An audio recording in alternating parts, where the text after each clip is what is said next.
Are the doors locked? The windows bolted? Are the lights extinguished? The night of the Antler King begins, and those who are not prepared will not survive. Come closer, newcomer. There is space on the floor in the corner with us. We'll sleep in shifts tonight, and when the dawn breaks, we'll know that we're safe, and that another year has passed within the reign of the Antler King. This is your first night of the Antler King, isn't it? Well, don't be afraid. You have company and shelter. You won't be asleep unaware, and you won't be out in the darkness. Yes, this is a village, but all of the outside world is the wilderness on the night of the Antler King. And we don't tempt fate. It's best not to. So keep your head down while you sleep, and keep your eyes open while you're awake. Listening for tapping on the windows and for pacing on the cobbles. Now, there's no use in telling you what the Antler King looks like. If you ever have the misfortune of seeing him, you're as good as dead. But if it's idle curiosity, then I shall tell you. It'll give us something to talk about while we wait the hours. The Antler King stands 6.5 feet tall before the antlers are taken into account. He has the body of a man, the antlers of a deer, and a head and face something in between the two. They say his chest is covered in elaborate scarring, and that he wears skins below the waist. He roams the woodlands every night of the year, every night but one, the night of the Antler King. Now, most nights you'd have to look for him.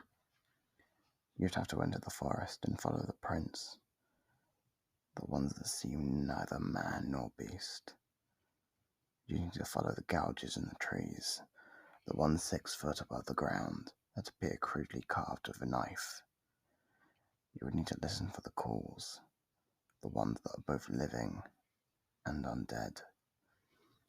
And if you were foolish enough to do those things, and you were brave enough to chase the Antler King down, you'd see him. It would be the last thing you would do, but I suppose your curiosity would be appeased. But the night of the Antler King is different. It is once a year, the longest night. He leaves the woodlands and approaches the villages. He roams them, one by one, searching for, well, we can only speculate as to what he's searching for. All we know is that on that night, we stay inside. We let him believe the village is deserted, and we hope that one day he stops looking. One day he finds what he seeks, and he never comes back. They used to leave offerings for him, back before the village was a village. Little baskets of fruits and flowers. He never took them as far as anybody could tell. Perhaps it was superstition. It was impossible to know what people were thinking back then. In any case, I believe it brought people comfort, a little tradition to carry out with the children. For some of them, it was the last night they would spend together after all. I suppose they hadn't made that connection yet. I wonder if they ever really understood that there was no appeasing the Antler King. I wonder if they spent the night afraid, or in naive comfort, assuming that a little basket of trinkets would stop the creature. In any case, the basket stopped, right around the Industrial Revolution. At that time, overcrowded families would leave another offering instead.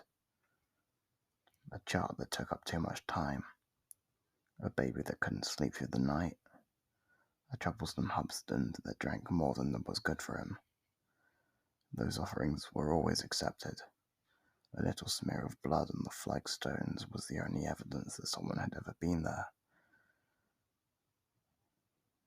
And that seemed it too. Some people disappeared, but only some. And houses weren't broken into. People felt safe. Not everybody went, mind you. Some offerings were left on the doorstep, as they were given. I suppose it didn't matter much to the families involved whether their loved one was taken by the Antler King, or whether they froze to death in the cold. Of course, we can't do that now. Things are different. And if you can't offer anything the Antler King wants, all you can do is hide. They did hope that you might have gone after the war. The bombs, the noise, the smoke. But no.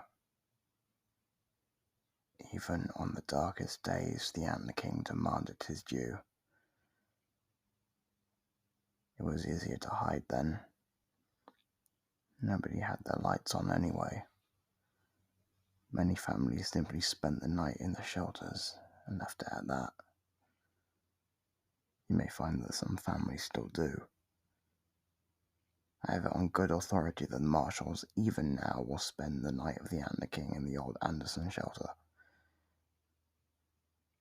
Converted, of course, big enough to be a comfortable night's stay, but hidden and safe.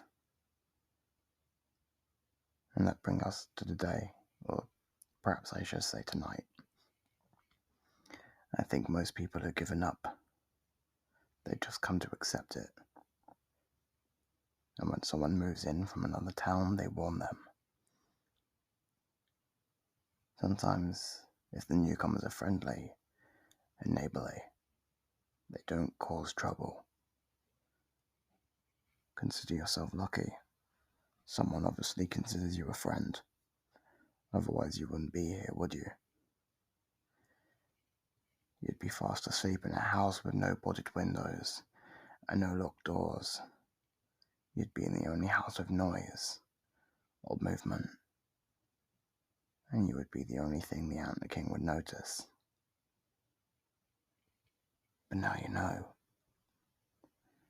And now you're prepared.